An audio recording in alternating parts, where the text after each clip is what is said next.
What's good, family? We back in here with another video. It's on me, Bigg Vic. We back with another update. Let me back up for a second. This is my driver update. So I'm out of town the week that my driver is coming back in. I think I flew out. I was at the airport while he was coming in. Something told me, hold on to the last payment to pay this guy. Look at my truck first.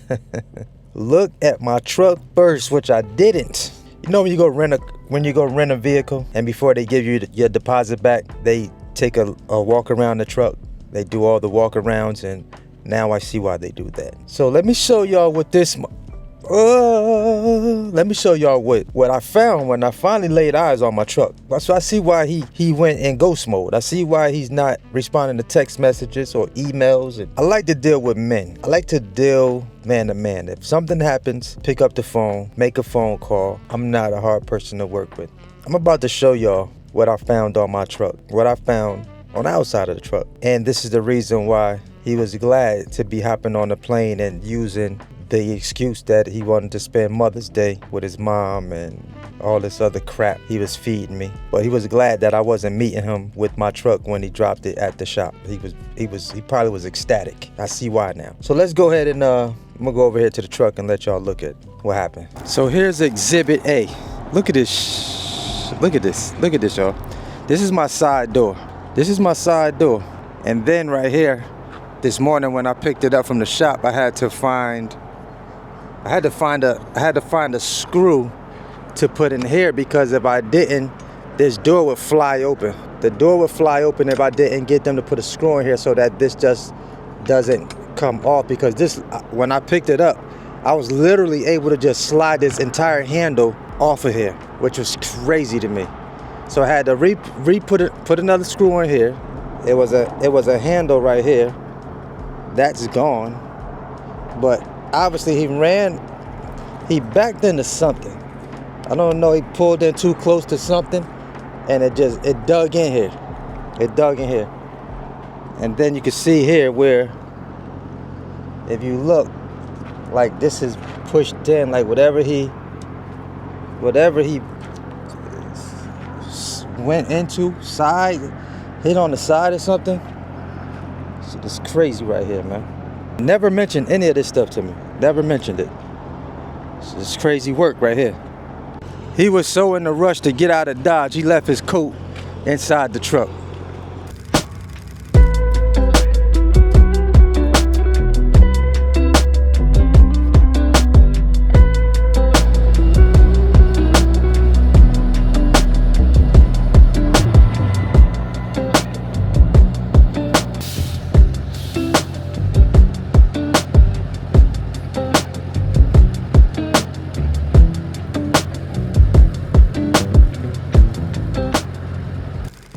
I used to hear a lot of drivers complaining about cameras being in the company vehicles. I see exactly why they need cameras in their vehicles, because y'all be doing dumb as drivers. And so to protect the assets, they have to put cameras in their vehicles, because you didn't pay for that equipment. You didn't invest money in none of that equipment. So they have to protect their investment from someone who decides to get in the vehicle, drive it, and not tell the company that something happened. So they need cameras all around their vehicles. I've been seeing semis with cameras on all sides to protect the asset. I know a lot of it has to do with insurance fraud, but also it's protecting the company and also protecting the driver in most cases. My mistake was not having cameras in this particular vehicle right here. I should have had cameras in there. If you don't want to drive with a camera in the vehicle, don't apply for the position, because things like what happened to my vehicle will happen, and you'll have a vehicle dropped off and not knowing that there was damage done to the vehicle when you go collect it,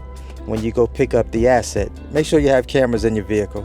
Now I see why Motive pushes it so heavy, not just because of, you know, whether drivers are speeding, but anything can happen. You know, there's a lot of insurance fraud with vehicles that jump in front of you, slow down on purpose just so that your truck can hit them. I see the videos all the time. When you have a driver that's dishonest about what's really going on in the field with the vehicle and not telling you anything about it, you need cameras. When I called about the couple of hard brakes, he gives me some some type of excuse. I can't even remember what it was at the time. 3 or 4 notifications of hard braking, and Motive says, hey, this driver needs coaching. Please coach your driver on, moving forward. If you don't have any experience, do not apply.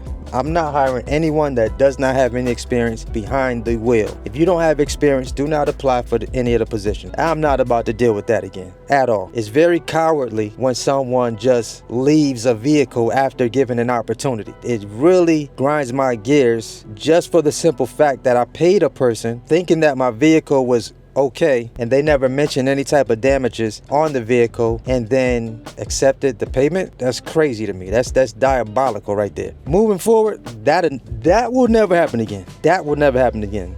Guarantee you. Y'all may not like the orange face guy, but he said one thing that I totally agree with. Nice guys finish last. Nice guys finished last. Got to be somewhat of an a-hole when you're in business sometimes. Not all the time, but somewhat, because you run into people that will literally take your kindness for weakness and then not tell you things and be upfront with you when you give them an opportunity. Moral of this story is protect your assets when you're out here hiring drivers. Learn from my mistake. Put you some cameras in that vehicle so that you can see what's going on at all times. But my joint is damaged and I'm really, really pissed off about that. Put you someone responsible, someone with experience behind that wheel. And I don't want to hear nothing about somebody, they should have had a CDL. I don't care about that CDL thing.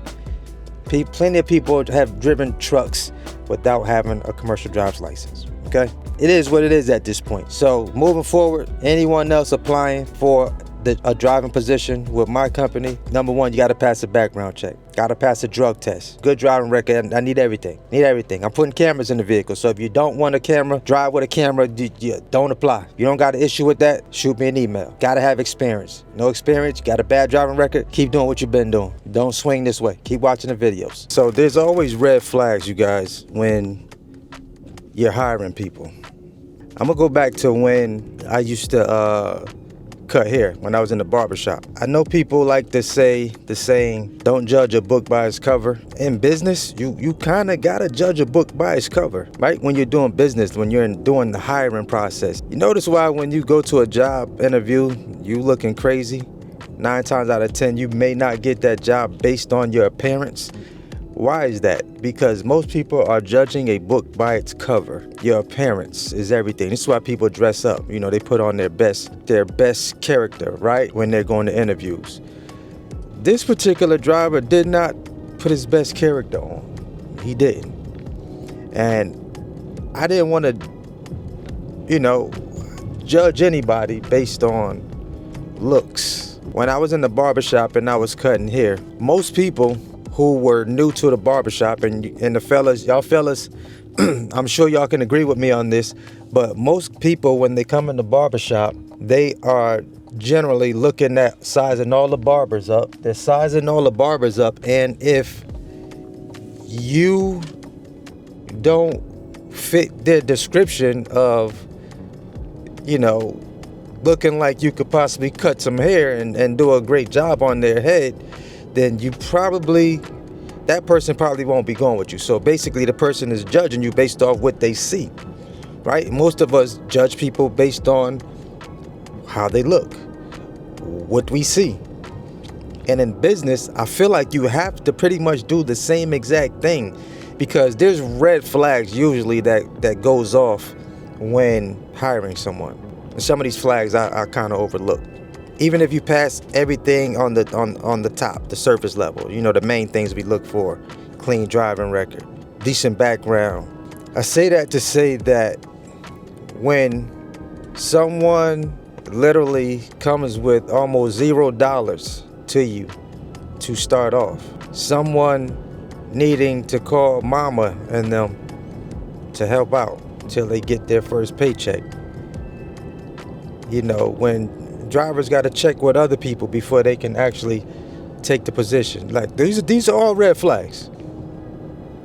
These are usually red flags that you want to look for when you're hiring people. Some of the things that I overlooked that I won't be overlooking any longer, but As you're hiring people and thinking about bringing people on, you better start judging the book by its cover. I'm telling you now. Telling you now. Like when this guy mentioned the post office lady asking, like, do you know how to drive? Like, that was a red flag that I overlooked. That was a red flag that I shouldn't have overlooked. Clearly, the guy wasn't that ready, even after I trained him. You also have to be a great judge of character as you're hiring people. And because, we're putting people behind this heavy equipment, right? So, going forward, I need to see some credentials at this point. Not necessarily, I'm not talking about a CDL, but if you have a CDL, that definitely will be great. That definitely will be perfect. That definitely helps out my decision making moving forward on who I'm going to put, behind the wheel of any of my vehicles. But that being said, gotta judge folks. I'm sorry. Great thing, I got my truck back in one piece. I just ran a contract in it myself in Tennessee. I still got my truck. That's a great thing. Yeah, look for them red flags, y'all. Look for them red flags. If you see them, if you see any red flags, do not hire. Keep looking. Oh, look at Bambi. What's up, Bambi? If you've hired people before in your truck, man, drop down below in the comments, man. Let me know some of the things that you look for when you're hiring a driver. Some of you guys that have already, y'all got y'all trucks rolling, y'all got drivers in y'all trucks. What's some of the things that you look for before you hire someone? Let me know down below in the comment section. Try to give people, a chance. Try to give them an opportunity. And some folks don't appreciate an opportunity, especially when you're gonna pay them on time as long as they complete the work and do the tasks that they're supposed to do. Moving forward, hey, we know how to move moving forward. I promise you. I guarantee you, we know how to move forward. But you gotta start looking at the little signs. You gotta start looking at the little things to make sure that you're hiring the right person for your vehicle. I know I will moving forward. If you guys already have trucks, you got drivers, drop down below. Any situations you dealt with drivers, drop them down below, because I'm sure we all got stories with these drivers when you're putting them in your vehicles. Until the next video, you guys, stay tuned and keep y'all plugged in. It's Tommy Bigg Vic TV. Let's go. Let's get it. Let's eat, baby, because we're going to keep eating.